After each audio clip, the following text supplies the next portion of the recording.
40 பேர் தற்செயலா அந்த இடத்துல நடந்த தற்செயலாம் கிடையாது. யார் திட்டமிட்டது இத? 12 மணிக்கு வர வேண்டிய விஜய் இதை ஏன் லேட்டா வந்தாரு? நீங்க எதை நிரூபிக்க பாக்குறீங்க? அவங்க தப்பானவன்னு நிரூபிக்க பாக்குறேன். யார் தப்பானவங்க? மரத்துல ஏறி நிக்கிறவங்க, அவங்க கிட்ட கரண்ட் கம்பளத்தை தொங்குறவங்க, பேசுங்க. அவங்க எல்லாம் யாரு? கடகடான்னு செய்துட்டோம், உடனே விசாரணை முடிச்சிட்டோம், உடனே போஸ்ட்மார்ட்டம் பண்ணிட்டோம் அப்படின்னு நீங்க எதுக்கு குச்சி குச்சி இப்படி வரீங்க? இல்ல அவருக்கு ஒரு பொறுப்புணர்ச்சி வேணாமான்னு கேக்குறேன். அவர் பொறுப்புணர்ச்சி இல்லைன்னு உங்களுக்கு எப்படி தெரியும்? இல்லையே, வரலையே அவரு. எதை வச்சு கண்டுபிடிக்கிறீங்க நீங்க அதை? எத்தனை மணிக்கு கிளம்புறாரு அவரு? என்ன பிரச்சனைன்னு கேட்டீங்களா அவரை? சொன்னாரு அவரு. நீங்க அசியூம் பண்ணிக்கிறீங்க. சொன்னாரு அவரு.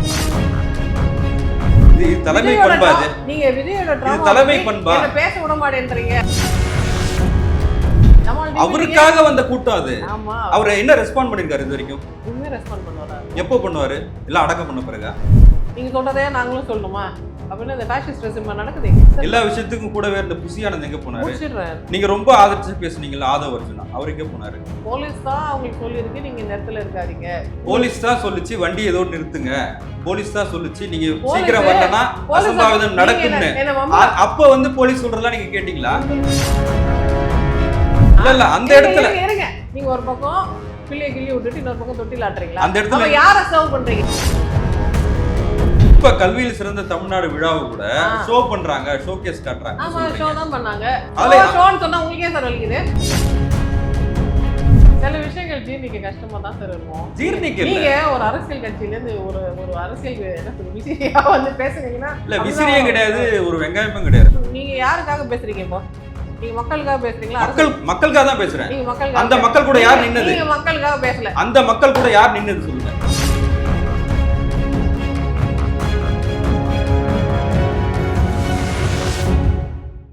கரூர்ல ஒரு கொடூரமான சம்பவம், துயரமான சம்பவம், நடக்கக்கூடாத ஒரு சம்பவம்.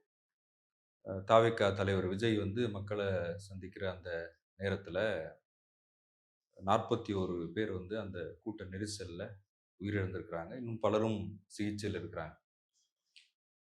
இந்த தகவல்கள் இந்த இந்த சம்பவம் போயிட்டு இருக்கும்போது நீங்க ஒரு முகநூல்ல ஒரு பதிவு போடுறீங்க. இந்த வஞ்சகத்தை விஜய் எதிர்பார்த்திருக்க மாட்டார், சுயநலவாதிகள் இதை செய்துட்டாங்க அப்படின்னு சொல்றீங்க. ஒரு பக்கம் பார்த்தா தாவேகா தரப்புல குற்றம் சாட்டுறாங்க இல்லையா, திமுக இது ஏதோ சதி செய்து விட்டது அப்படின்னு சொல்றாங்க. அது கூட இது ஒத்து போற மாதிரி இருக்கு. இன்னொரு பக்கம் இந்த வஞ்சகத்தை செய்து விட்டார்கள்னா நீங்க மக்களை சொல்றீங்களா இல்ல யாரை சொல்றீங்க அப்படின்னு ஒரு குழப்பமா இருக்கு. இன்னும் சிலர் கேட்குறாங்க, நீங்க வந்து ஒரு மீட்பர் வருவார் அப்படின்னு சொல்றீங்க. ஒரு சைக்காலஜிஸ்ட் எப்படி வந்து மீட்பர் வருவார்னு சொல்றாங்க அப்படின்ற கேள்வி எழுப்புறாங்க. அந்த பதிவு பல சர்ச்சைகளை ஏற்படுத்தியிருக்கு. நீங்க உங்களுடைய நிலைப்பாடுன்றது நீங்க ஆதரவு நிலைப்பாடு எடுக்கிறீங்களா, எதிர்ப்பு நிலைப்பாடுன்றது தனி. பட் இந்த சூழல்ல ஒரு ஒரு மரண ஓலம் கேட்டுட்டு இருக்க ஒரு சூழல்ல அங்க இருந்திருக்கணும்னு எதிர்பார்த்த விஜய் இல்ல. அவர் கிளம்பிட்டாரு, அவர் பதில் சொல்லல, எதுவும் பேசலன்ற சூழல்ல விஜய்க்கு ஆதரவாக அந்த பதிவு இருக்குதோ அப்படின்னு சொல்றாங்க. எப்படி பாக்குறீங்க? அந்த பதிவு விஜய்க்கு ஆதரவா தான் சார் இருக்கு. அன்டவுட்டட்லி விஜய்க்கு ஆதரவா தான் இருக்கு. பட் அதற்காக பல ஃபேக்டர்ஸ் இருக்குதுல்ல. மீட்பர் வருவாருன்னு நான் சொல்லல. மீட்பருக்காக மக்கள் காத்து கொண்டிருக்கிறார்கள். எப்பவுமே மக்கள் வந்து நம்மளை காப்பாற்ற யாரும் வரமாட்டாங்களா? அவங்க சாமி கும்பிடுறதே எதுக்காக? என்னை காப்பாற்ற யாராவது வரணும். அப்படி நினைச்சுதான் ட்ராஜடி நடந்திருக்கு. தலைவர்களை தேர்வு செய்வதே யாராவது, திருமணம் பண்ணிக்கிறதே யாராவது காப்பாற்ற மாட்டாங்களான்றதுக்காக. அப்ப நிறைய விதங்கள்ல மனிதர்கள் வந்து என்னை காப்பாற்றுறதுக்கு இன்னொருத்தர் ஆள் வரணும் அப்படின்னு எதிர்பார்க்குறாங்க. அந்த ஆள் நீங்க தான்றதை அவங்க புரிஞ்சுக்க வைக்கிறது தான் எங்களோட வேலை. இன்னொரு correction, I am a psychiatrist. 3வது விஷயம், I am a drama therapist. அப்போ ட்ராமானா அது எப்படி இருக்குன்றது நான் அன்றாடம் என் வேலையே அதுதான். அப்போ இதில் 3 நிலைகளில் ட்ராமா இருக்குது சார். அங்கே நசுக்கப்பட்டு இறந்தவர்கள் இருக்காங்கல்ல, அந்த இறந்தவர்களோட ஃபர்ஸ்ட் லைன் ரிலேட்டிவ்ஸ் இருப்பாங்க. அவங்க அம்மா அப்பா கூட நின்னவங்க, அன்னைக்கு நின்று ஐயோ நான் கூட்டிகிட்டு போயிட்டேனே, தெரியாமல் குழந்தைய கூட்டிகிட்டு வந்திருக்கேனே, என்னால் இப்படி ஆயிடுச்சேன்ற அந்த பீப்புள் இருக்காங்களே, ஃபர்ஸ்ட் ரெஸ்பாண்டர்ஸ். அவங்களோட ட்ராமா வந்து உச்சக்கட்ட ட்ராமா, அதிகப்படியான ட்ராமா. அவங்களுக்கு நம்ம எந்த வைத்தியமும் கொடுக்கல, ஜஸ்ட் உடம்புக்கு மட்டும் மேலுக்கு வைத்தியம் பண்ணி அனுப்புகிறோம். உள்ளுக்கு வைத்தியம் பண்ணலை நம்ம இன்னும். இனிமேல் தான் அவங்க எல்லாம் விஜய் நம்பி வந்தவங்க தானே. யாரை நம்பி வந்து, அதுக்கு நான் திரும்ப வரேன். 2ஆம் கட்ட ட்ராமா யாருன்னு பார்த்தீங்கன்னா, இப்போ பிழைச்சி வந்துட்டாங்கல்ல. ஐயோ இப்படி உலகத்தில் இவ்வளோ விஷயங்கள் இருக்கா, தெரியாமல் கூட்டத்துக்குள்ளே போயிட்டாங்க. கூட்டம்னா அது ஒரு பெரிய ஜந்துன்னு எனக்கு தெரியாது, அது ராட்சச மிருகம் போல இருக்கே, இனிமேல் கூட்டத்துக்கு போகக்கூடாதுன்ற புரிதல் வந்திருக்குல்ல. அவங்க 2ஆம் தர இந்த ட்ராமால பாதிக்கப்பட்டவர்கள். 3வது என்னால தான் இப்படி நடந்ததுன்னு விஜய நம்ப வைக்கிறோம். இல்ல அவரே நம்புறாருன்னு வச்சுக்கோங்களேன். அப்ப விஜய்க்கு ஏற்பட்டதும் ஒரு ட்ராமா தான். 3 ட்ராமா விக்டிம்ஸ் நம்ம கண்ணு முன்னாடி நிக்கிறாங்க. எங்கள இல்ல பொறுத்த விஜயால அது நடக்கலன்னு சொல்றீங்களா? விஜயால அது நடக்கல. இல்ல அவரால தான் நடந்தது. விஜய் போய் எல்லாரும் தள்ளி விட்டு வாங்க உங்க மேல ஏறி நின்னு இல்ல நான் பிறந்த நாள் அவரால இப்ப போலீஸார் எச்சரிச்சுட்டே இருக்கிறாங்க. நீங்க சீக்கிரம் சார் வரலன்னா ஏதாவது எப்பவுமே நடக்கும்னு சொல்லி. எப்பவுமே விஜயோட முதல் மாநாடுலேருந்து அந்த கூட்டத்த பார்க்கும்போது, எனிபடி இந்த துறையை சார்ந்தவங்க நாங்க வந்து கம்யூனிட்டி மெடிசின்ல ஒரு பாஸ் ஆனா தான் எம்பிபிஎஸ் டிகிரி குடுப்பாங்க. அப்ப கம்யூனிட்டி மெடிசின் தெரிஞ்சவங்க, சாதாரணமா போலீஸ்காரங்க, இந்த மாரி கூட்டங்களை எப்படி மேலாண்மை செய்யணுன்றத பத்தி ஒரு பேசிக்கா ஒரு அறிவு இருக்கிறவங்களுக்கு தெரியும். என்னைக்கோ ஒரு நாள் இங்க பிரச்சனை வரப்போகுது. அது கும்பமேளாவா இருக்கட்டும், இல்ல ஒரு ஸ்டேடியம்ல நடக்கிற மீட்டிங்கா இருக்கட்டும், இல்ல கச்சேரியா இருக்கட்டும், எங்கேயோ நெறைய பேர் சேரும்பொழுது அங்க ஸ்டாம்பீடுன்றது தான் ஃபர்ஸ்ட் பாசிபிலிட்டி. ஆனா அது விஜய் என்ன சொல்றாரு? போலீஸார் வந்து எங்கள தடுக்குறாங்க. அப்போ வரக்கூடாதுன்னு சொல்றாங்க. ஸ்டாம்பீடை இப்ப நான் வந்து ஒரு மெடிக்கல் கேம்ப் நடத்துறேன் சார். நான் என்னோட உபகரணங்கள் எடுத்துட்டு போவேன். என்னோட டீம் எடுத்துட்டு போவேன். ஆனா எனக்கு பாதுகாப்பு குடுக்க வேண்டியது யாரோட வேலை? இல்ல நான் 10,000 நான் பேர் ஒரு வருவாங்கன்னு சொல்லி டாக்டர். நான் மெடிக்கல் கேம்ப் நடத்த போறேன். நான் என்னோட வேலைய தான் நான் பார்க்க முடியும். அங்க வந்து நீங்க சாக்கடை எல்லாம் மூடி வச்சிருக்கிறீங்களா? எல்லாமே செக்யூரா இருக்குதா? இத்தன பேர் வந்தா என்ன நடக்கும்? அந்த அசம்பாவிதத்தை மதியானம் 12 மணிக்கு ஒரு வரேன்னு சொன்ன நிமிஷம் சார், ஒரு விஜய், நிமிஷம், ஒரு நிமிஷம் நான் முடிச்சுக்கிறேன். அங்க அசம்பாவிதம் நடக்காம தடுக்கிறதுக்கு தான் ஏற்கனவே சம்பளம் குடுத்து மந்திரி, மினிஸ்ட்ரி, கவர்மெண்ட்ன்னு ஒண்ணு வச்சிருக்கோம். கவர்மெண்ட் வந்து அவங்க காசுல வேலை செய்யல. எங்க 500 காசுல வேலை போலீஸார் செய்றாங்க. இருந்திருக்காங்களே. அவ்ளோ கவர்மெண்ட்டுக்கு நாங்க காச குடுத்து, வேலைய குடுத்து, பதவிய குடுத்து, அதிகாரத்த குடுத்து உட்கார வச்சிருக்கிறோம். ஒரு புரோகிராம நடத்த முடியலையா? அப்படின்ற கேள்விய கேட்கக்கூடாதா கவர்மெண்ட்ட 12 பார்த்து? மணிக்கு வரேன்னு சொன்ன விஜய் சார், ஏன் வரல? அதுக்கு நான் கடைசியா வரேன். நீங்க முதல் கேள்விக்கு இல்ல இன்னும் இல்ல இந்த 10 கேள்விக்கு பதில் சொல்லுங்க. இல்ல வரேன். அப்போ இப்போ இதுல 3 டிஃபரெண்ட் ட்ராமா விக்டிம்ஸ் இருக்கிறாங்க. அந்த 3 பேருக்கும் நிவாரணங்கள் வழங்கணும். அதுல ஒருத்தர் யாருன்னு நீங்க பார்த்தீங்கன்னா, பப்ளிக்கு பழிச்சு வந்தவங்க விஜய். அப்போ பப்ளிக்கு நான் சப்போர்ட் பண்ணும்போது நீங்க கேள்வி கேட்கல. இவங்களுக்கு நம்ம நிவாரணம் வழங்கணும், இவங்களுக்கு இப்படிலாம் பண்ணணும்னு சொல்லும்போது நீங்க விஜய்க்கு சப்போர்ட் பண்ணும்போது நீங்க ஏன் என்ன கேள்வி கேட்குறீங்க? இல்ல பப்ளிக் ஏன் சப்போர்ட் விஜய் பண்ணீங்களா மனிதர் நீங்க? இல்லையா? அந்த அவர் பதிவுல சப்போர்ட் பண்ணக்கூடாதா? நீங்க பப்ளிக்க சப்போர்ட் பண்ணி பதிவு போடலையே. நான் என்னோட எல்லா போஸ்ட்டும் பாருங்க சார். முதல்ல நான் பப்ளிக்குக்கு தான் சொல்றேன். இது வேதனையானது.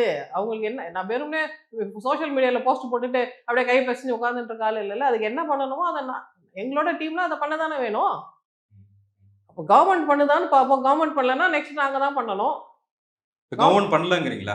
தெரியல. We have to find out. இத பத்தி கவர்ன்மெண்ட்டுக்கும் நம்ம போதுமான அளவு டைம் குடுக்கணும். சார் 2 நாள் தான் ஆயிருக்கு. அவங்களுக்கும் என்ன பண்ண முதல்ல போய் கறந்து அதுல இருக்கிற அனுதாபத்த உறுத்திட்டாங்க அவங்க. ஃபர்ஸ்ட் அதான் செய்தாங்க. அது செய்யக்கூடாதுன்றீங்களா? செய்யக்கூடாது. அது அசிங்கமானது. ரொம்ப இல்ல பார்க்கவே 40 பேர் செத்து போனா போட்டும்னு நினைக்கிறீங்களா? 40 பேர் செத்து போனா கவர்ன்மெண்ட் என்ன பண்ணணும்? மத்த டைம்ல என்ன பண்ணீங்களோ, உங்க அஃபிஷியல் புரோட்டோகால் என்னவோ அதானே செய்யணும். குடுகுடுன்னு ஓடி போய் இத பாருங்க நாங்க அனுதாபத்த தேடிக்கிறோம். அனுதாபம்லாம் எங்களுக்கே குடுத்துருங்க, எங்களுக்கே குடுத்துருங்கன்னா இது என்ன அல்பமான இல்ல பிஹேவியர். விஜய் இறந்து நம்பி போன இடத்துல நீங்க போய் டிராமா பண்றீங்களே பார்க்க அசிங்கமா இல்ல உங்களுக்கு? நாங்கன்னா அவ்வளோ பேக்கா? தமிழ்நாட்டு மக்கள் அவ்வளோ பேக்கா? எங்களுக்கு தெரியாதா நீங்க ஃபேக் பண்றீங்கன்னு? நீங்களே ஏன் அமலப்படுத்திக்கிறீங்க உங்கள? இவ்ளோ விஜய் மாரி வீட்லயே இருக்கும்னு நினைக்கிறீங்களா? இல்ல ஓடி போணும்னு நினைக்கிறீங்களா? விஜய வீட்ல இருக்க சொன்னது யாரு? யார் சொன்னது? போலீஸ் சொல்லியிருக்காங்க அவருக்கு. நான் இன்னும் கேட்கிற கேள்விக்கு நீங்க பதில் சொல்லல. காலையில 8:30 மணிக்கு நாமக்கல் வரேன்னு சொன்ன விஜய் 8:30 மணிக்கு தான் சென்னையில கிளம்புறாரு. ஏன்? சரி, நாங்களே ஒரு உண்மையிலே அகைன் மெடிக்கல் கேம்ப் போடுறோம்னு நாங்க டிசைட் பண்ணோம்னு வச்சுக்கோங்களேன். என்ன வேணா நடக்கலாம் சார் வழியில. நான் லேட்டா போன மெடிக்கல் கேம்ப் இருக்கு. நான் லேட்டா போகணும்னு ஆசைப்பட்டுலாம் போயிருக்க மாட்டேன். ஏதோ நடந்திருக்கும். முக்கியமான காரணங்கள் இருக்கும். அதனால மக்கள் ஒண்ணும் நீங்க லேட்டா வந்துட்டீங்க டாக்டர். உங்க கேம்புக்கு நான் வரமாட்டேன்னு சொல்ல மாட்டாங்க. நாங்க புரிய வச்சா அவங்க புரிஞ்சுப்பாங்க. பட் ஆயிரக்கணக்கான இதுல மக்கள் வெயில்ல ஸ்கேல் நிக்கிறாங்கல்ல. இது ஸ்கேல் வேற. நாங்க மெடிக்கல் கேம்ப் நடத்தினா 1000 பேரு. அங்க லட்சம் பேரு. அப்போ டெஃபினெட்லி அதுல இருக்க இல்ல காம்ப்ளிகேஷன். அவருக்கு ஒரு பொறுப்புணர்ச்சி வேணாமான்னு கேக்குறேன். அவருக்கு பொறுப்புணர்ச்சி இல்லைன்னு உங்களுக்கு எப்படி தெரியும்? இல்லையே, வரலையே அவரு. எத வச்சு கண்டுபிடிக்கிறீங்க நீங்க அத? எத்தனை மணிக்கு கிளம்புறாரு அவரு? என்ன பிரச்சனைன்னு கேட்டீங்களா அவர? சொன்னாரு அவரு? நீங்களே அஸ்யூம் பண்ணிக்கிறதா? சொன்னாரா அவரு? நீங்க கேட்டீங்களா? நீங்க கேட்கல. அவரால அப்புறம் ஏன் அவருக்காக வந்த நீங்க கூட்டத்துல ஏன் அஸ்யூம் யாருக்காக யார் சார்புல நீங்க அஸ்யூம் பண்றீங்க? டமால் டிமில் நீங்க அவருக்காக வந்த கூட்டம் அது. ஆமா. அவர் என்ன ரெஸ்பாண்ட் பண்ணிருக்காரு இது வரைக்கும்? இனிமே ரெஸ்பாண்ட் பண்ணுவாரா இருக்கும். எப்போ பண்ணுவாரு? எல்லாம் அடக்கம் பண்ண பிறகா? இவர் ஏன் ரெஸ்பாண்ட் பண்ணல நீங்க விசாரிச்சீங்களா? அவர் விசாரிக்கணுமா? பிரஸ் போய் கேக்குறாங்க, சார் இத்தனை பேர் இறந்துட்டாங்கன்னு. திரும்பி பார்க்காம போறாரு அவரு. பிரஸ்ஸும் வந்து ப்ரோவோக் தான் பண்ணுது. நியாயமான பிரஸ். இல்ல டாக்டர், ஒரு சின்ன ரெஸ்பான்ஸ் வேணாமா? இல்ல சார். ரெஸ்பான்சிபிலிட்டி இல்லையா அவருக்கு? No response is also response. Okay? உங்களுக்கு எப்பவுமே டிராமா பண்ணா தான் உங்களுக்கு பிடிக்குமா? சும்மா இருந்தா உங்களுக்கு பிடிக்காதா? அவரு மேடையில ஏறி பண்ணார்ல, அதெல்லாம் என்ன ட்ராமா? டிராமா பண்றாரு. கைய தூக்க கூடாதுன்னு சொல்றாங்க. சார் அவர் 3 நிமிஷம் பேசணும்னு நான் நினைக்கிறேன். 10 நிமிஷம் பேச சொல்றாங்க. இதெல்லாம் என்ன ட்ராமா? இது டிராமா இல்ல. அவர் இயல்பா அப்படிதான் பேசுவாரு. அதே மாதிரி பேசுறாரு. இயல்பா பேசக்கூடிய நபர் இல்ல அவர் அப்படி. நீங்க நேர்ல பார்த்திருப்பீங்க போல இருக்கு. எனக்கு தெரியாது சார் அவர. உங்களுக்கு தான் தெரிஞ்சிருக்கு. உங்க காலேஜ் ஜூனியர் நீங்க சொல்றீங்க. எனக்கு தெரியாதுல்ல அவர. I cannot make assumptions. அப்ப தெரியாத விஷயங்கள்ல நீங்க வந்து கருத்து சொல்றீங்க. எது எனக்கு தெரியாத சொல்லிருக்கீங்கல்ல. விஷயம்? எனக்கு தெரியாத விஷயம் விஜய் எது? என்ன நினைக்கிறாருன்னு உங்களுக்கு தெரியுமா? எனக்கு தெரியாது. அப்ப தெரியாதுன்னு நம்ம சொல்லணும். ஆமா தெரியாதுன்னு தான் சொல்றேன். விஜய் விக்டிமா இருப்பாரு, விஜய் ஃபீல் பண்ணுவாரு.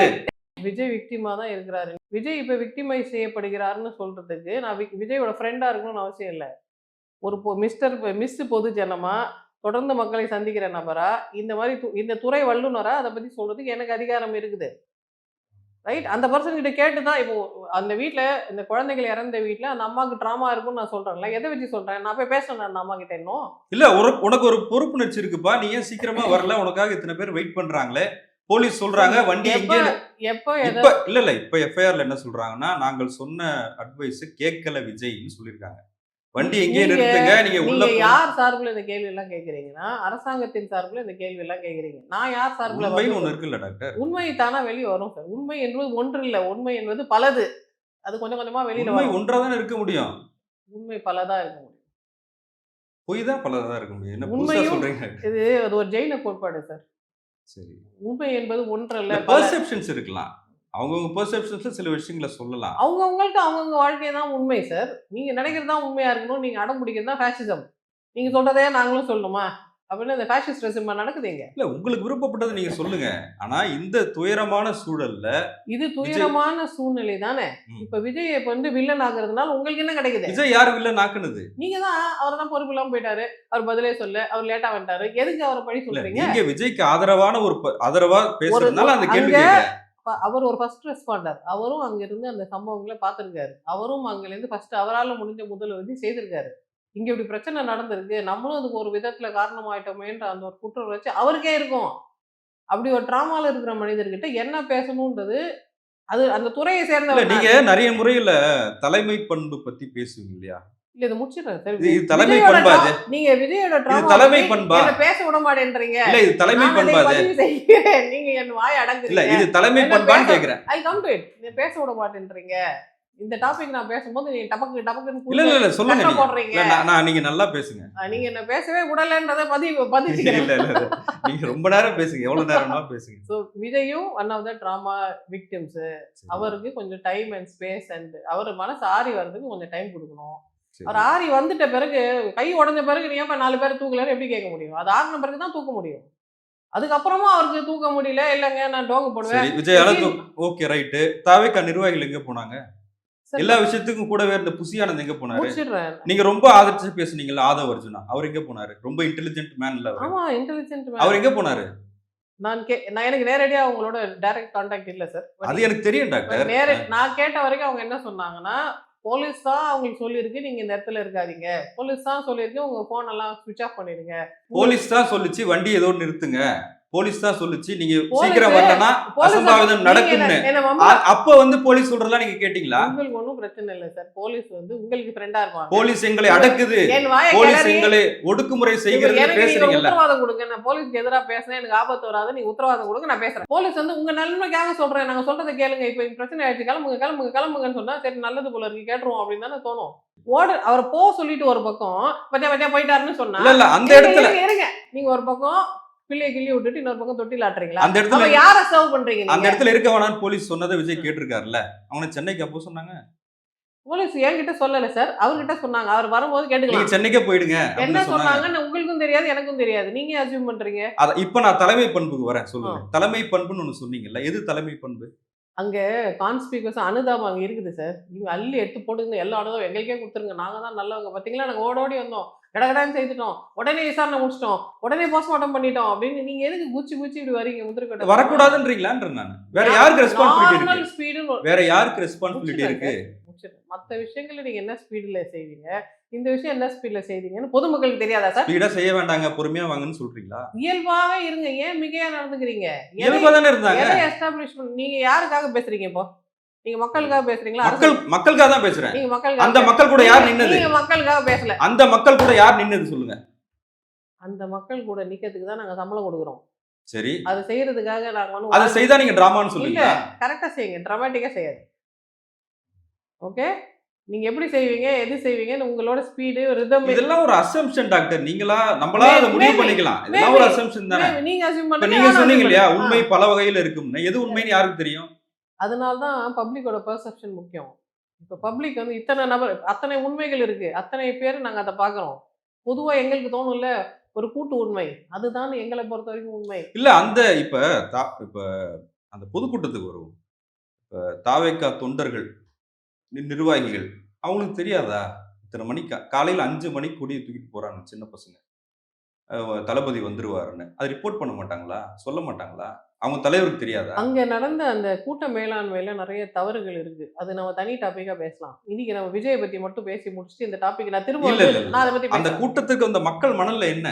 இது விஜயா இருக்கணும். வேற அஜயா இருந்தா கூட, யாரோ ஒரு ஆளா இருந்தா கூட, XYZ நீங்க போய் எலக்ஷன்ல நின்னு ஒரு கட்சி ஆரம்பிச்சு நான் எலக்ஷன்ல நிக்கிறேன்னு சொன்னாலும், முதல் தலைமுறை ஒருத்தர் வராரு. முதல் தலைமுறை டாக்டர் வரும்போது நாங்க சப்போர்ட் பண்றோம்ல. முதல் தலைமுறை பட்டதாரி வரும்போது சப்போர்ட் பண்ணோம்ல. அது மாதிரி முதல் தலைமுறையிலேருந்து ஒரு அரசியல்வாதி வராரு. அவருக்கு அனுபவம் இல்லை. அவருக்கு படைபலம் இல்லை. அவருக்கு யுக்தி தெரியல. எதுவுமே தெரியல. ஆனா ஒரு கர்ணனை நீ சப்போர்ட் பண்ணுவியா? ஒரு அர்ஜுனனை நீ சப்போர்ட் பண்ணுவான்னு கேட்டா, நாங்க கர்ணனை தான் சார் சப்போர்ட் பண்ணுவோம். கரெக்ட். எதுவுமே தெரியாத ஒருத்தர் தெரிஞ்சுக்கணும்ல. எப்ப தெரிஞ்சுப்பாங்க? எப்ப 40 பேர் போனதுக்கு அப்புறம் தெரிஞ்சுக்குவாங்களா? 40 பேர் போனது அவர் தலையில கட்டாதீங்க சார். 40 பேர் தற்செயலா அந்த இடத்துல நடந்த தற்செயலா கிடையாது. யார் திட்டமிட்டது இத? 12 மணிக்கு வர வேண்டிய விஜய் இத ஏன் யார் லேட்டா வந்தாரு? சரி, நான் திரும்ப அந்த ஒரு பொது கூட்டம் நடக்குதுன்னு வச்சுக்கோங்க சார். அங்க என்னென்ன ஏற்பாடுகள் பண்ணணும்? அங்க லைட்டு போடணும். லைட் போடணும், அங்க வந்து ப்ளீச்சிங் பவுடர் கொட்டணும். கொட்டணும், சாக்கடைகள அடைக்கணும். அடைக்கணும். போற வழி, வர வழி, எக்ஸிட் பாயிண்ட்ஸ் இருக்கான்னு பார்க்கணும். டாக்டர், நீங்க இது எல்லாம் சொல்றீங்க நடந்தது நீங்க பாத்தீங்களா? மரத்து மேல ஏறி நின்னு அந்த மரம் விழுந்து விபத்து ஏற்பட்டிருக்கு. இதுக்கு யார் காரணம்? பொதுமக்கள் காரணம். மரத்தை வெட்டிருக்கணுமா? அரசு பொதுமக்கள் தானே அரசு காரணம். அரசு மரத்தை வெட்டிக்கணும்ன்றீங்களா? பொதுமக்கள் தானே காரணம். அப்ப ஆமா. பொதுமக்களுக்கு நீங்க என்ன பேசுறீங்க? பொதுமக்கள் இல்ல, அவங்க உங்க கட்சி தொண்டர்கள்ப்பா. உங்க அவங்க கட்சி எல்லாம் நிர்வாகிகள் என்ன பண்ணிட்டு இருந்தாங்க? கட்சியில மெம்பர் அவங்க. கட்சி சீனியர் நிர்வாகிகள் என்ன சிட்டிசனா? பண்ணிட்டு ஐடி கார்டு இருந்தாங்க? உங்க கொடுத்துருக்கீங்களா? நிர்வாகிகள் இல்லையா? சொல்ல மாட்டாங்களா? சோ நீங்க வந்து இப்ப கேம், என்ன கேம் விளையாடுறீங்கன்னா பிளேம் கேம் விளையாடு. இந்த கேமுக்கு பேரு பிளேம் கேம்.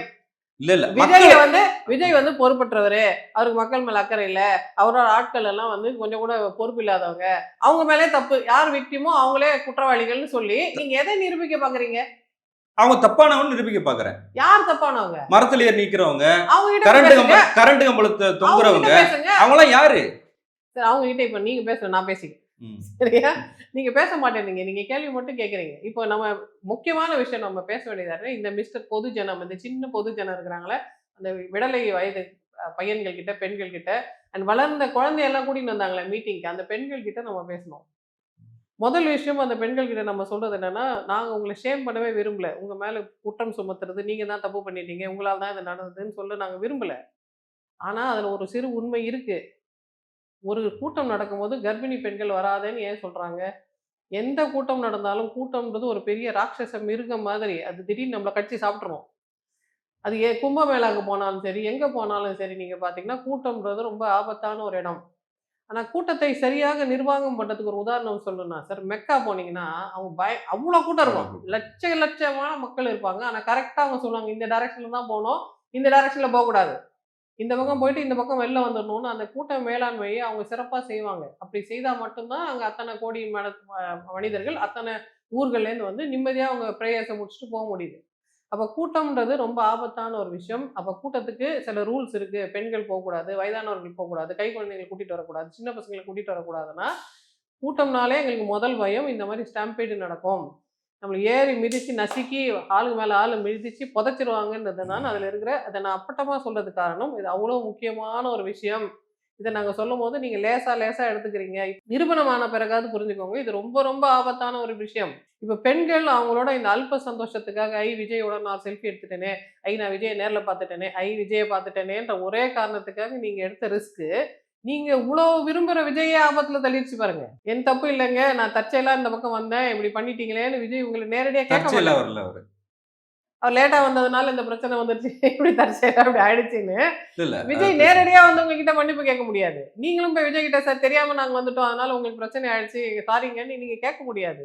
அப்போ சொல்ல முடியாத, கம்யூனிகேட் பண்ண முடியாத ஒரு பிரச்சனை இருக்கு. இந்த ரூல்ஸ் எல்லாம் காரணத்துக்காக தான் இருக்கு. அந்த ரூல்ஸை நாம மதிச்சா தான் நாம முதல்ல சேஃபா இருக்க முடியும். நாம விரும்புற இந்த ஆதர்ச கதாநாயகன ஏதாவது ஒரு பதவிக்கு கொண்டு போய் உட்கார வைக்கணும்னு நீங்க நினைச்சீங்கன்னா, நீங்க செய்யக்கூடிய மிகப்பெரிய பங்களிப்பு, தயவு செய்து ரூல்ஸை இனிமேலாவது ஃபாலோ பண்ணுங்க.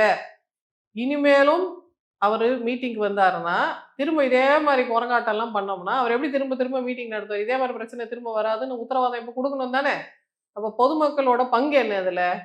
குழந்தைகள், சிறுவர்கள் அதுக்கு தனித்தனியா வேணான்னு நம்ம அவர்கிட்ட சொல்லி, "சார், சார் குழந்தைகளுக்காக ஒரு தடவ வாங்க, கர்ப்பிணி பெண்களுக்காக ஒரு தடவ வாங்க, பெண்களுக்காக ஒரு தடவ வாங்க" அப்படின்னு நம்ம பிரிச்சுக்கலாம். பட் நீங்க எல்லா இடத்துக்கும் வந்து உங்களையே நீங்க ஆபத்துக்குள்ளாக்கிக்காதீங்க. அப்போ இங்கிலீஷ்ல ஒண்ணு சொல்லுவோம்ல, இந்த பிக் பிக்சர்ன்னு சொல்லுவோம். எது மிகவும் பெரிதினும் பெரிய அந்த விஷயம் இருக்குல்ல, அதுதான் முக்கியமானது. இப்ப எலக்ஷன் நடக்கும்போது பிரச்சாரம் நடக்கணும்னா, நீங்க அனுமதிக்காமல், நீங்க ஒத்துழைக்காமல் நல்லபடியா பிரச்சாரம் நடக்காது. நீங்க உங்களோட தனிப்பட்ட சந்தோஷத்துக்காக அந்த பிரச்சாரத்த கெடுத்துடக் கூடாது இல்லையா? அதனால பெண்கள், முதியவர்கள், கர்ப்பிணி பெண்கள், சிறியவர்கள், 12 வயசு கம்மியா இருக்கிற குழந்தைகள், தயவு செய்து இந்த மாரி இவரு மட்டும் இல்ல, எந்த அரசியல்வாதி இந்த மாரி மாநாடோ, இல்ல இந்த மாரி ரோட் ஷோவோ நடத்துனா, தயவு செய்து நீங்க அங்க போகாதீங்க.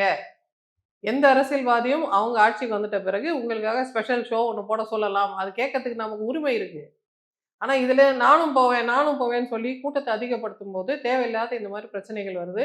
அந்த 41 உயிர்களுக்கும் நாம செய்ற மிகப்பெரிய மரியாதை, அந்த உயிர்கள் வீணா போயிருக்க கூடாது. அட்லீஸ்ட் இந்த ஒரு சின்ன படிப்பினையாவது இதுலேருந்து நம்ம கத்துக்கிட்டே ஆகணும். அதனால தாய்மார்கள், பெற்றோர்கள், இளைஞர்கள், முதியவர்கள், நீங்க கொஞ்சம் உங்க உயிர் மேல கொஞ்சம் அக்கறை செலுத்துங்க. இந்த மாரி நிகழ்ச்சிகளுக்கு ரிஸ்க் எடுத்துட்டு தயவுசெய்து வராதீங்க. அந்த அளவுக்கு உங்க உயிர பணயம் வைக்கிற அளவுக்கு எந்த கதாநாயகனும் அவ்வளோ வசதியானவர் கிடையாது. எந்த அரசியல்வாதியும் அவ்வளோ முக்கியமானவர் கிடையாது. நாம தான் முக்கியமானவர்கள்னு நாம முதல்ல புரிஞ்சுக்கணும். இப்ப நீங்க சொல்லுவீங்க இல்லையா?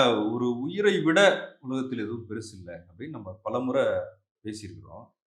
அப்ப விஜய பிளேம் பண்ண முடியாது அப்படின்னு சொல்றீங்க. அவருக்கே கூட அது தெரியாம மிகப்பெரிய குற்ற இருந்திருக்கலாம். உணர்வா இருக்கும். உணர்ந்திருக்கலாம். Okay right. ஆனா, ஒரு கூட்டம் இருக்கிறத விஜய் என்ஜாய் பண்றாரு. நீங்க ஒரு விஷயம் பார்த்தீங்களான்னு தெரியல. லைட்ட போட்டு, போட்டு ஆஃப் பண்றாரு. அங்க இருக்கிற கூட்டம் வந்து கத்துறாங்க. அவரு அத விரும்புறாரு. நான் வரும்போது கூட்டம் அதிகமா இருக்கணும். அதுக்காகவே அவர் லேட்டா வராரு. அதுக்காகவே சனிக்கிழமை வந்து அவரு பிளான் பண்றாரு. ஒரு மாவட்டத்துல தொகுதி வாரியா அவரு வந்து போலாம், மக்கள சந்திக்கலாம். ஆனா, ஒரு நாளைக்கு 3 மாவட்டம், 2 மாவட்டம் கவர் பண்றதுனால அவர் என்ன சாதிக்க போறாரு? எலக்ஷன் எங்கேயோ இருக்கு. நான் இப்ப கரூர் போறாரா? கரூர்லயே ஒரு 10 பாயிண்ட் போட்டு அவர் பேசலாமே! மக்கள் பிரிஞ்சு நிப்பாங்களே! அப்ப கூட்டத்த காட்டுறதுக்காக, இவனுக்கு எவ்வளோ பெரிய கூட்டம் வருதுன்றதுக்காகவே விஜய் இத செய்றாருன்ற ஒரு சொல்றாங்க. எப்படி பார்க்குறீங்க? ஒன்ஸ் அகைன் எனக்கு மிஸ்டர் விஜய் பெர்சனலா தெரியாது. அவர் இப்படிதான் செய்றாரா? இதுதான் அவர் நோக்கமான்னு இல்ல எனக்கு செய்யறது சரியான்னு சொல்லுங்க. நோக்கம்னு எனக்கு இந்த நோக்கம் அவருடையதான்னு எனக்கு தெரியாது. பட் நீங்க சொல்றதுபடி ஒருவேளை ஒரு மனிதருக்கு அந்த மாரி ஒரு தன்மை இருக்கு. நெறைய கூட்டத்த காட்டணும்னு அவர் விரும்புறாருன்னா, அது ஒரு ஆரோக்கியமான போக்கு இல்லை தான். அப்ப பொதுமக்கள் கிட்ட ஒரு ஒரு பொது புத்தி என்னன்னா, இப்ப ஹாஸ்பிட்டலுக்கு வராங்க. இந்த டாக்டர் கைராசியான டாக்டரான்னு எப்படி கண்டுபிடிப்பாங்க? கூட்டம் இருந்தா, இந்த டாக்டர் கைராசியான டாக்டர் அப்படின்னு இன்டைரக்ட்டா வந்து இந்த பெர்சனுக்கு ஏதாவது ஒரு எபிலிட்டி இருக்கா இல்லையான்றது அவங்களுக்கு கிட்ட வர கூட்டத்தை வச்சு தான் மக்கள் எல்லா காலத்துலயும் எடை போடுறாங்க. ஒரு மார்க்கெட்டுக்கு போனா, ஒரு நகை கடைக்கு போனா, ஒரு துணி கடைக்கு போனா, எங்க போனாலும் ஆள் இருந்தா நல்ல கடை, ஆள் இல்லன்னா கெட்ட கடைன்ற மாரி ஒரு ஐடியா நம்ம மனசுல இருக்கு.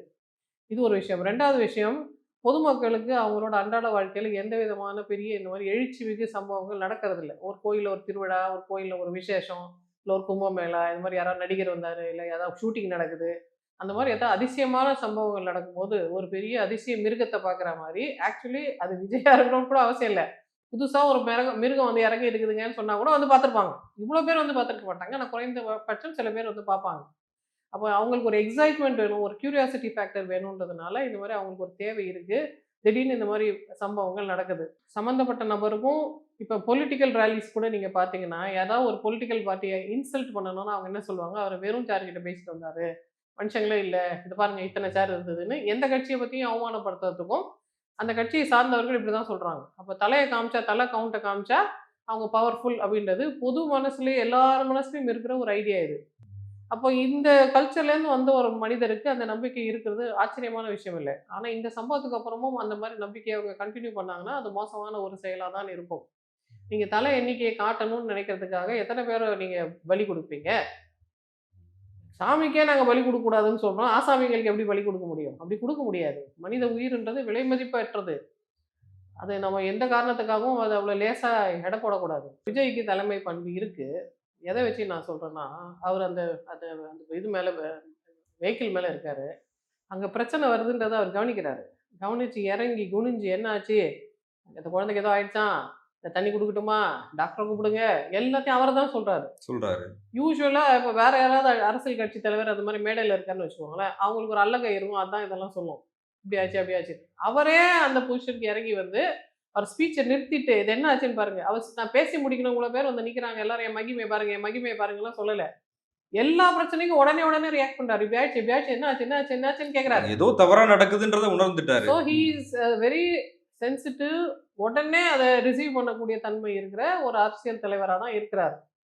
அதனால அது ஒரு மனித பண்பு. அது வந்து தலைமை பண்புன்னு கூட நான் சொல்லல. அடிப்படை மனித பண்பு அது அவருக்கு இருக்கு. அவருக்கு தலைமை பண்பு இருக்கான்றது இன்னும் நிரூபிக்கப்படல. இவரு இப்படி பண்ணிட்டதுனால 100% தலைமை பண்பு அவருக்கு இருக்குதுங்கன்னு நம்ம முன்கூட்டியே சொல்ல முடியாது. ராகுல் காந்தி ஒரு குழந்தையோட ஒரு செல்ஃபி எடுக்கிறாரு. அதுலயே ஒரு தலைமை பண்பு தெரியுது. நீங்க ஆமா. சொன்னீங்க இல்லையா? அதே மாரி விஜய்க்கும் அந்த கோட்பாடை வைத்து பார்க்கும்போது, அந்த தலைமை பண்பு இவருக்கு இருக்கு. ஆனா தலைமை பண்புன்றது ஒற்றை விஷயம் இல்ல. பல குணாம்சங்கள் கொண்டது. அது இது எல்லாத்தையும் அவர் இன்னும் இல்ல அதுல தான் ஒரு கேள்வி இருக்கு. முரண்பாடான விஷயம்னு சொன்னேன் இல்லையா? அதாவது திமுகவை விமர்சிக்கிறீங்க நீங்க. திமுகவை யாராவது ஒருத்தர் கேள்வி கேட்கிறாங்கன்னா, அவங்கள உடனே ஆதரிக்கணும் அப்படின்ற ஒரு எண்ணம் உங்ககிட்ட இருக்கா? இல்ல சார். அப்படிலாம் எண்ணம் எனக்கு இல்ல. திமுக நன்மை செய்யும் பொழுது, திமுக சரியாக திமுக மட்டும் இல்ல சார். யாரா இருந்தாலும் அவங்க சரியாக நடந்து கொள்ளும்போது, அவங்க மேல தேவையில்லாத அவதூறு வரும்போது, "ஏங்க அவங்க தப்பே பண்ணல, எதுக்குங்க கேட்குறீங்கன்னு?" யாரா இருந்தாலும் கேட்பாங்க. நான் இல்ல சார், தெருவுல பூ விக்கிறவங்க கேட்பாங்க. "தப்பே நடக்கல, ஏங்க கேட்குறீங்கன்னு?" கேட்பாங்க.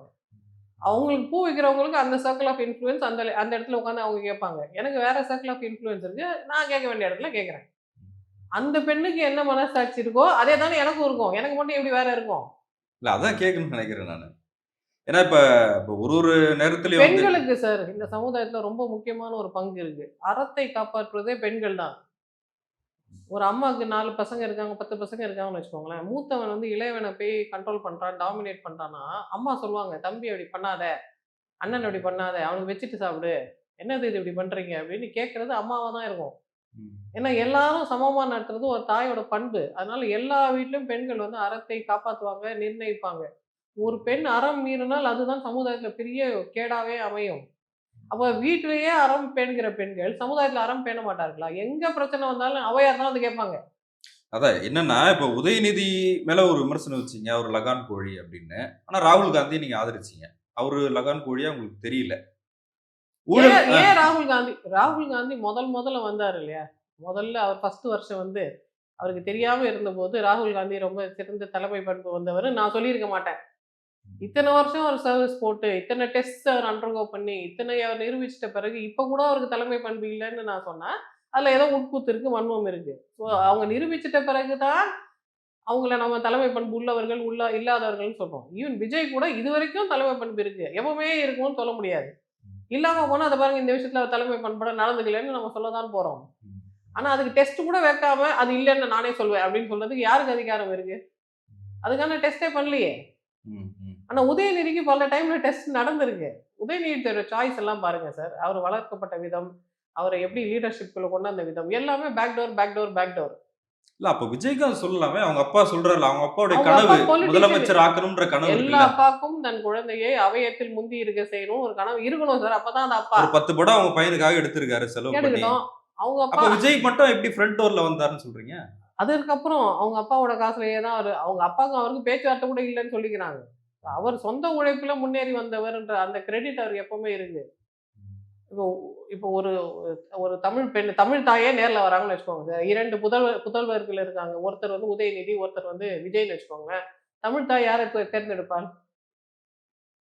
தமிழ் யார் தாய் உண்மையா இருக்காங்களோ, யார் நேர்மையா இருக்காங்களோ. யாரு திறமைசாலியோ, யாரு சொந்த திறமையில ஜெயிச்சு வராங்களோ, யாரு சூழ்நிலைக்கு ஏத்த மாரி தகவமைக்கிறாங்களோ, யாருக்கு நிஜமான தலைமை பண்பு இருக்கோ, யாரு தொலைதூரத்துக்கு யோசிச்சு சொந்தமா எல்லாம் செய்றாங்களோ, யாரு உண்மையிலே வீரியம் மிக்கவரோ, அவர தான் தமிழ் தாய் தேர்ந்தெடுப்பாள். இல்ல விஜய்க்கு அப்படி ஒரு விஷயம் நடக்கவே இல்லையே இதுவரைக்கும். அவர் என்ன நிரூபிச்சிருக்காரு? நிரூபிக்கட்டும் அப்ப பேசுவோம். நிரூபிக்கலன்றத நான் ஒத்துக்கிறேன். இல்ல அதுக்குள்ள நீங்க தமிழ் தாய் விஜய் தான் தேர்ந்தெடுப்பாங்க எப்படி சொல்றீங்க? ஏன் தேர்ந்தெடுப்பாள்னு கேளுங்க சார். ம். அதுக்கு சில காரணிகள் இருக்கு. ம். அது என்ன காரணம்னு கேளுங்க. நான் வேணா சொல்றேன். நீ எப்படி சொல்லுவேன்னு கேட்காதீங்க. ஏன் சொல்றேன்னு கேளுங்க. ஏன் சொல்றீங்க? ஏன் சொல்றேன்னா, 21 வயசுல உதயநிதி என்ன பண்ணார், 21 வயசுல விஜய் என்ன பண்ணார். விஜய் மட்டும் இல்ல, வேற யாரோ ஒரு இளைஞர் வராரு. இப்ப ஆதவ அர்ஜுனா 21 வயசுல அவர் என்ன செய்தார். அவங்கவுங்க வாழ்க்கையில அவங்கவுங்க என்ன பண்ணாரு. 21 வயசுல நான் ஹம்மர், எங்க அப்பா வாங்கி கொடுத்த ஹம்மர் ஓட்டுவேன்னு ஒரு பையன் சொன்னா, அந்த பையனுக்கு நீங்க ஓட்டு போடுவீங்களா சார்? அதுக்காக யார் போட்டது ஓட்டு? இப்ப வேற அதுக்காக தான் மக்கள் ஓட்டு போட்டாங்கன்னு நினைக்கிறீங்களா? இப்போ இதே இதே விஜய் அது உங்க அப்பாவுக்கு பொறக்கல. அவர் வேற எங்கேயோ காட்டுல இருந்து வந்தாருன்னு வச்சுக்கோங்க. அதே வேற யாராவது XYZ ராகுல் காந்தி அவங்க அப்பாவுக்கு பொறக்கல, காட்டுல இருந்து வந்த பையன்னு வச்சுக்கோங்க. அதே மாதிரி உதயநிதியும் காட்டுல இருந்து வந்த பையன்னு வச்சுக்கோங்க. 3 காட்டுவாசிகள் வந்து நிக்கிறாங்க. இந்த 3 பேர்ல யாருக்கு தலைமை பண்பு இருக்குன்னு சொன்னா, அவங்க செயல்திறனை வைத்து நீங்க சொல்வீங்க, இவன் கர்ணன், இவன் சிறந்தவன், இவன் ஏகலைவன் அப்படின்னு சொல்லுவீங்க. உதயநிதிக்கு அந்த வாய்ப்பு இருந்து அவர் செஞ்சாரு. விஜய்க்கு ஒரு வாய்ப்பு இருக்கு. அவங்க அப்பா உதயநிதி டைரக்டரா இருந்தாரு, மைனஸ் நடிகரா தட் இருந்தாரு. வாய்ப்பு. நீங்க சொல்றது கரெக்ட். உதயநிதிக்கு இருக்கிற அந்த வாய்ப்புகளை மைனஸ் பண்ணிட்டு மிச்சம் என்ன இருக்கோ அதான் உதயநிதியோட டோட்டல் வேல்யூ. ஆமா. விஜய்க்கு என்ன வாய்ப்பு வெளியில இருந்து வந்ததோ, செகண்ட் ஹேண்ட் வாய்ப்புகளை வைத்து அவர் என்ன ஜெயிச்சாரோ அதெல்லாம் மைனஸ் பண்ணிட்டு என்ன இருக்கோ அதான் அவர் டோட்டல் வேல்யூ. ஆமா. அந்த டோட்டல் வேல்யூ வச்சு நான் சொல்றேன், மோர் தென் உதயநிதி, விஜய் இஸ். அததான் சொல்றேன். உதயநிதிக்கு விமர்சனம் வைக்கிறீங்கல்ல, ராகுல் காந்தி எப்படி நீங்க ஏத்துக்கிறீங்கன்னு கேக்குறேன். ஏற்கனவே பதில் சொல்லிட்டேனே சார். அதுக்கு தான் இல்ல, ராகுல் ராகுல் காந்தி. காந்தி நிரூபிச்சிட்டாருன்ட்டீங்க. ஆமா, இப்ப உதயநிதி நிரூபிக்கல. உதயநிதி நிரூபிக்கலையே. இல்ல, உதயநிதி உங்களுக்கு ஏதாவது தெரியுமா? உதயநிதி துணை முதலமைச்சரா இருக்கிறாரு. அவர் துணை முதலமைச்சர் எந்த தகுதியில வந்தார் சார்?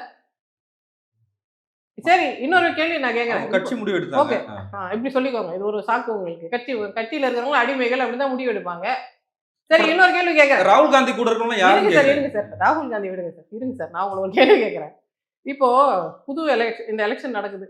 புது சீஃப் மினிஸ்டர் வராங்கன்னு வச்சுக்கோங்களேன். புது கட்சி ஒன்று உருவாகுது. சரி. அப்ப புது கட்சி உருவானா யார் மினிஸ்டரா இருப்பாங்க நீங்க நினைக்கிறீங்க?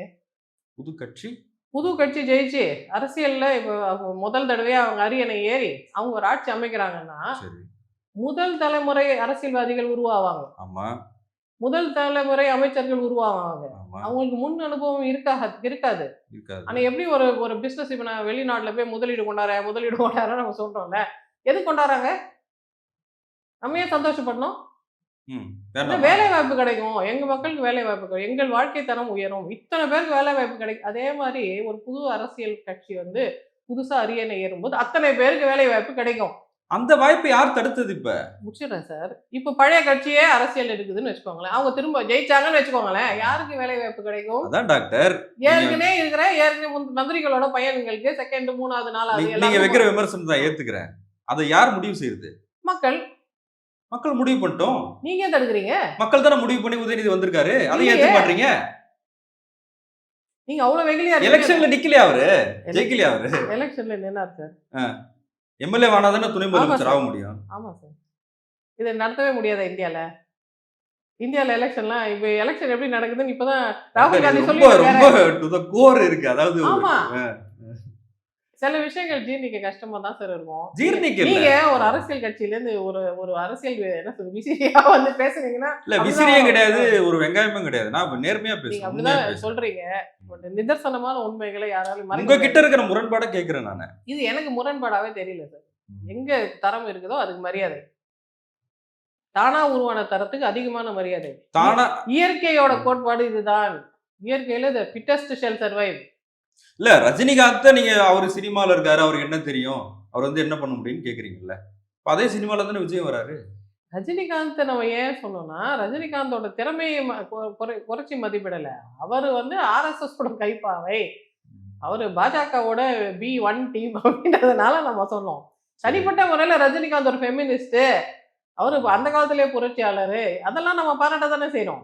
அவர் தனியாக ஒரு ஃபெமினிஸ்ட். அவரு இப்ப கமலஹாசன் வரும்போது நீங்க அவரை ஆதரிச்சீங்க. ஆமா, ஏன்னா கமலஹாசன் வந்து இன்னும் கமலஹாசனுக்கு தாதா சாஹிப் பால்கே அவார்டு கொடுக்கல பாருங்க. மோகன்லால் கொடுக்குறாங்க, ரஜினிகாந்த் கொடுக்குறாங்க, சின்ன பசங்களுக்கெல்லாம் கொடுக்குறாங்க. ஆனா கமலஹாசன் கொடுக்கலையே. ஏன் கொடுக்கல? கமலஹாசன் தப்பு பண்ணிட்டாரா? அவர் செய்த ஒரே தவறு அவர் பிஜேபியோட அலைனால. அப்போ என்னோட டயக்னோசிஸ் கரெக்ட் தானே? அவர் எங்க அலைன் ஆயிருக்காரு? இப்போ அவரோட சூழ்நிலை வேற. அந்த நான் ஒன்னொன்னு சொல்றது அந்த எலெக்ஷனோட நீங்க விட்டுறணும் சார். இந்த வருஷம் இந்த பரீட்சை ஒரு லாங் டர்ம் இல்ல சார். நீங்க தப்பா புரிஞ்சுக்கீங்க.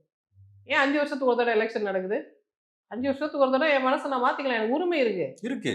அதெல்லாம் இல்ல போன வருஷம் சொன்னதே இந்த வருஷம் சொல்லுங்க நீங்க சொல்ல முடியாது. அந்த சூழ்நிலைக்கு தான் சொல்றேன். அந்த சூழ்நிலையில அந்த எலெக்ஷன்ல இருந்த அந்த நியூ கமரை அந்த டைமுக்கு நான் அப்ரிஷியேட் பண்றேன்.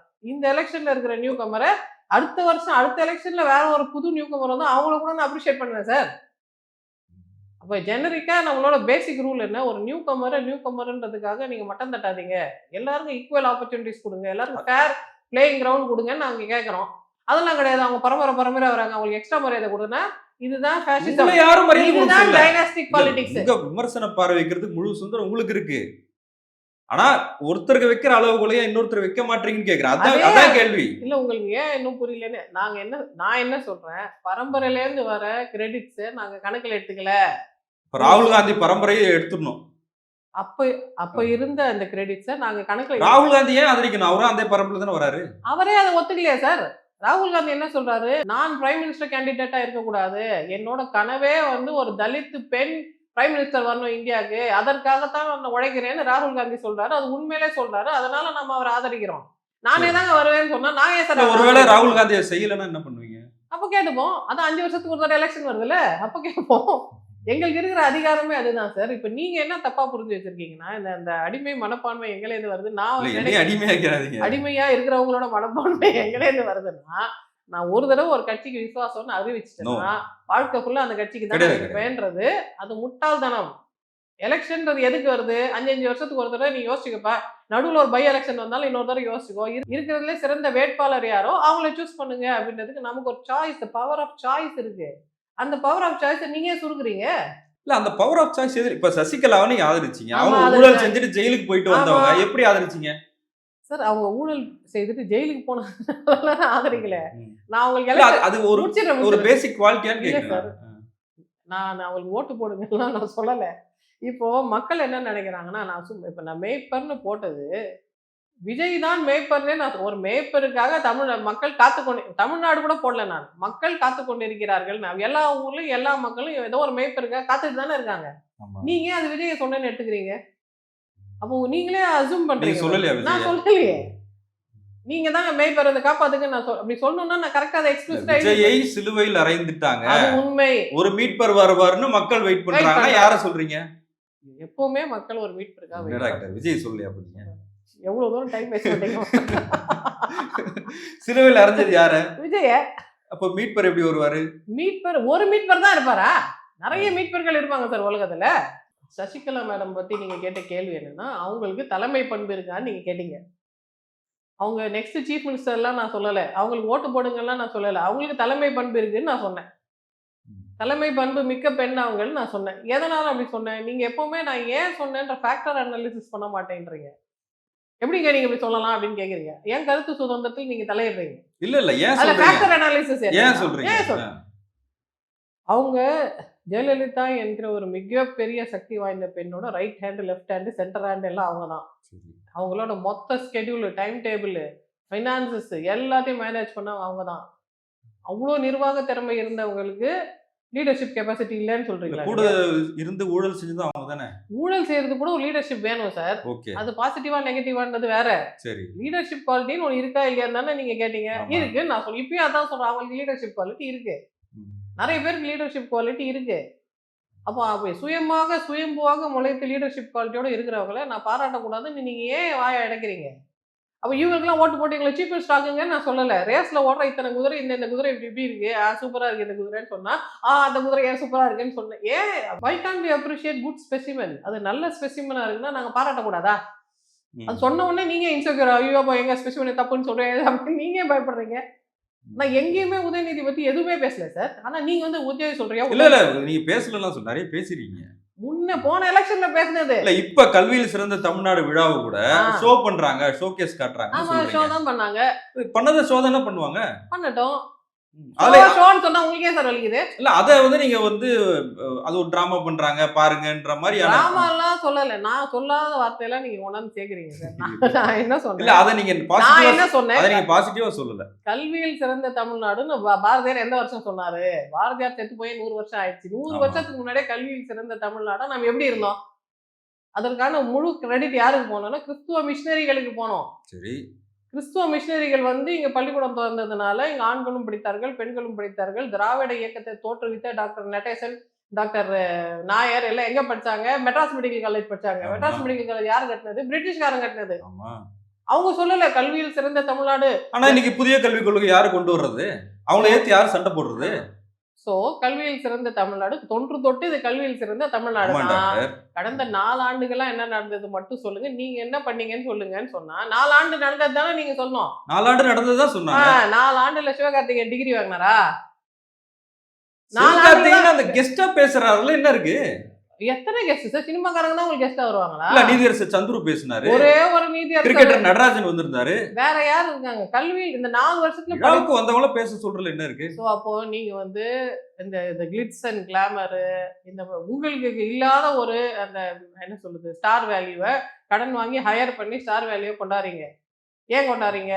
பொதுமக்கள் என்ன சொல்றாங்க? திடீர்னு எதுக்குங்க இளையராஜாவே தெரியல, எதுக்கு அவரு மீட்டிங் போனீங்க? சிவகார்த்திகேயனுக்கே தெரியல, எதுக்கு சிவகார்த்திகேயன் அதுவும் லேட்டா வந்து எதுவுமே சேர்றாரு. செய்யக்கூடாதுன்றீங்களா? அப்ப நீங்க எலெக்ஷனுக்காக இதெல்லாம் பண்றீங்கன்னா உங்க காசை பண்ணிக்கோங்க. எதுக்கு எங்க காசுல வேஸ்ட் பண்ணி? ஏற்கனவே காசு இல்லை கடன் வாங்கிட்டு இருக்கோம்னு சொல்றீங்க. எதுக்கு எங்க காசை வேஸ்ட் பண்ணி மேல மேல டிராமா போட்டு காட்டுறீங்கன்னு நாங்க கேட்க கூடாதா சார்? நாங்க தானே சார் ஓனர். இல்ல டிராமான்னு எப்படி சொல்றீங்கன்றதான் எனக்கு கேள்வி. எங்களை கேட்காம எங்க காசை தண்டத்துக்கு செலவு பண்ணா அது விரயமா இல்லையா? இது கல்விக்கு செலவு பண்ணக்கூடாதுன்றீங்களா? நீங்க கல்விக்கு செலவு பண்ணதை பத்தி நீங்க கல்விக்கு செலவு பண்ண விஷயத்த எல்லாம் பேசிக்கிறாங்க சார். ஸ்கூல்ல எல்லாம் இன்னும் சம்பளம் கொடுக்கலையா டீச்சர்ஸ்க்கு? கூரை இல்லையா? கூரை இடிஞ்சு விழுதான். பாத்ரூம் இல்லையா? தண்ணி இல்லையா?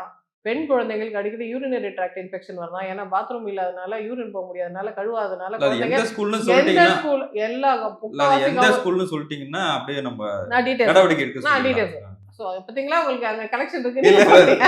கனெக்ஷன் கிடையாது ஒண்ணும் கிடையாது. கனெக்ஷன் இருக்கு. இல்ல லாஜிக்கா பேசணும் டாக்டர். ஸோ இப்படி எல்லாம் இருக்கும்போது நாங்க முயற்சி பண்றோம் சிறந்து கொண்டே இருக்கிற தமிழ்நாடுன்னு சொல்லுங்க, நாங்க ஒத்துக்கிறோம். சிறந்து முடிச்சிட்டோம் அதெல்லாம் நாங்களா தான். மெக்கோலே வந்து கல்வி கொடுத்தாரு எங்களுக்கு. அந்த குதிரை மேல யாரு இல்லன்னு சொன்னது? நீங்க இப்ப? ஏன் சவாரி செய்றீங்க? தொன்று தொட்டு கல்வியில் சிறந்த வேற தமிழ்நாடு. யாரு சர்வை செய்யணும்? வேற யார் செய்ய முடியும்? நெக்ஸ்ட் எலெக்ஷன் ஜெயிச்சுட்டு இன்னொரு அவங்களும் சவாரி செய்வாங்க. செஞ்சாங்க தானே? செய்யட்டும்.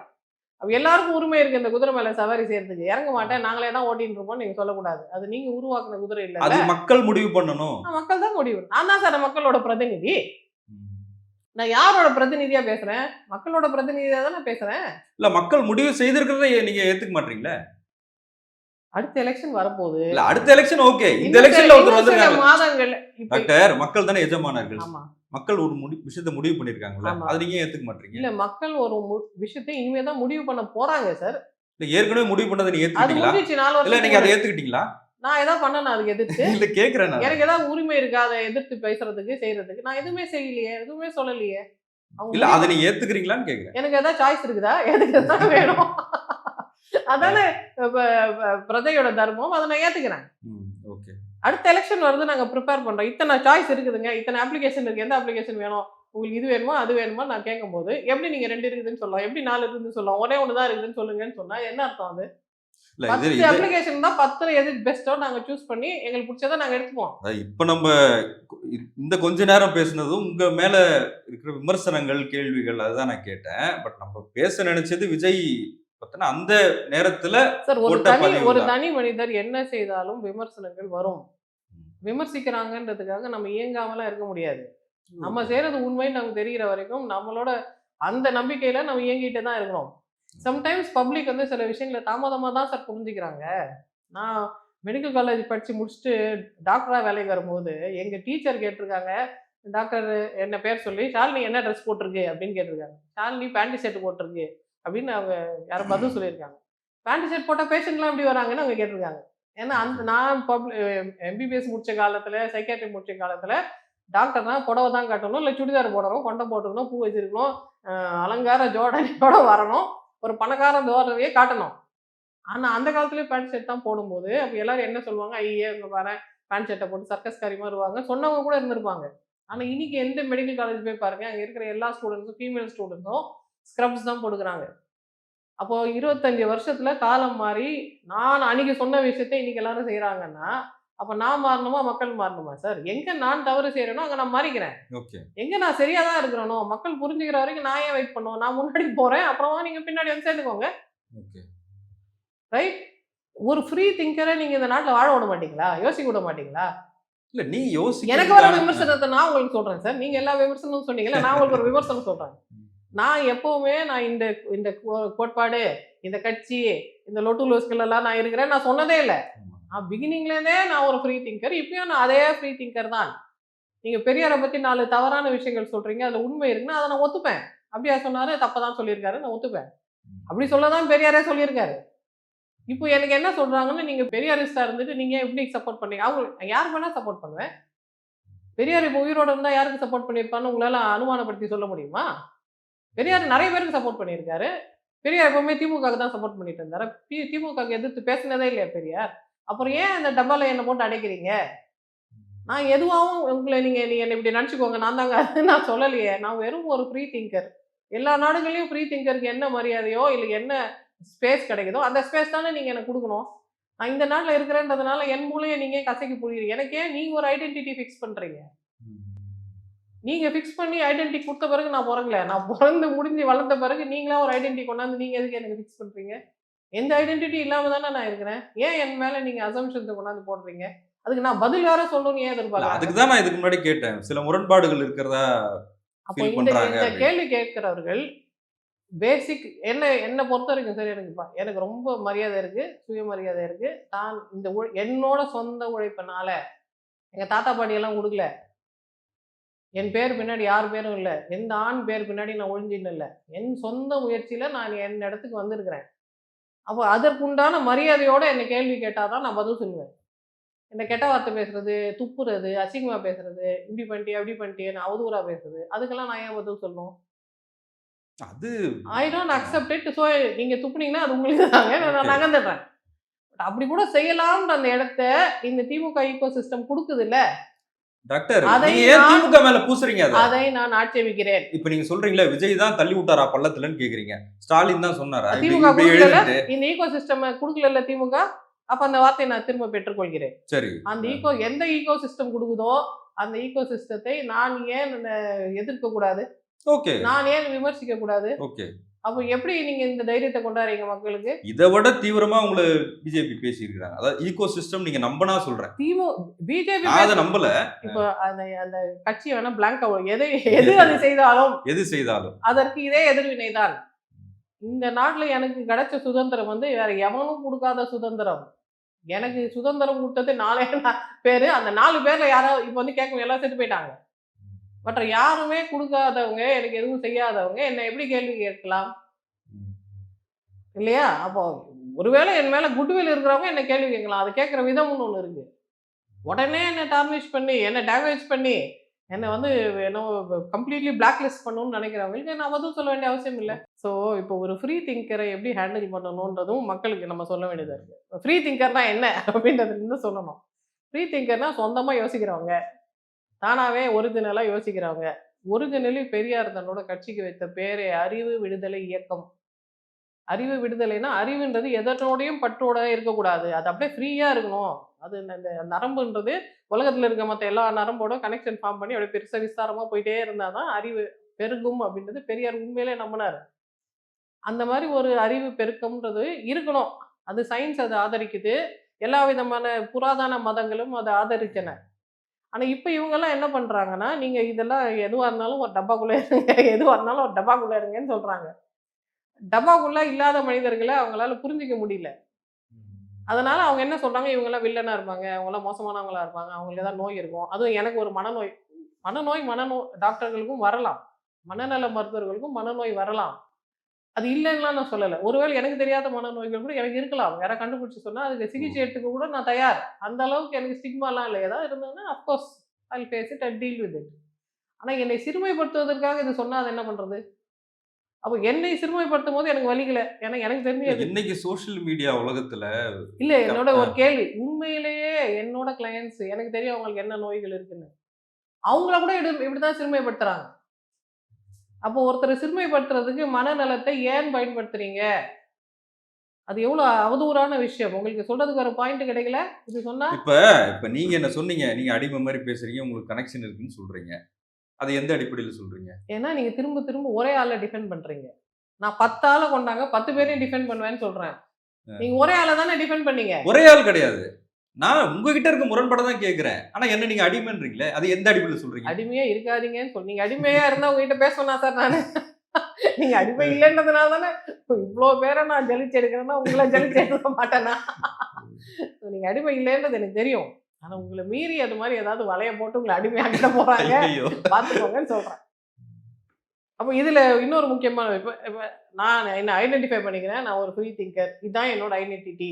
இன்னைக்கு இருக்கிற உலகம் எப்படி இருக்குன்னா, இளைஞர்கள் இந்த ஜென்ஸி, மில்லேனியல் சில்ட்ரன்லாம் என்ன சொல்றாங்கன்னா, நானா பெண்ணா நான் முடிவு பண்ணிக்கிறேன். ஹீயா ஷியா நான் முடிவு பண்ணிக்கிறேன். தேவா தெம்மா நான் முடிவு பண்ணிக்கிறேன். நீ சொல்லாத என்ன அப்படின்னு சொல்றாங்க. அப்போ நாங்க முடிவு பண்ற ஸ்டேஜ்ல இருக்கும்போது, நீங்க திரும்ப திரும்ப ஏதோ ஒரு வட்டத்துக்குள்ள ஏன் எங்கள பொருத்த பார்க்குறீங்க? அந்த வட்டத்துக்குள்ள நான் இல்லங்கன்னு சொன்னா, அப்ப வேற ஏதாவது மோசமான வட்டத்துக்குள்ள தான் நான் இருப்பேன். இரு உன்ன பேச விடாம பண்றேன்ற மாரி ஒரு ஆக்ரோஷத்தை, ஒரு ஃபேஷிசம் மனப்பான்மை ஏன் கொண்டாறீங்க? ஒரிஜினல் திங்கர்ஸ் தானே உலகத்துல பெரிய மாற்றங்கள கொண்டாந்தாங்க.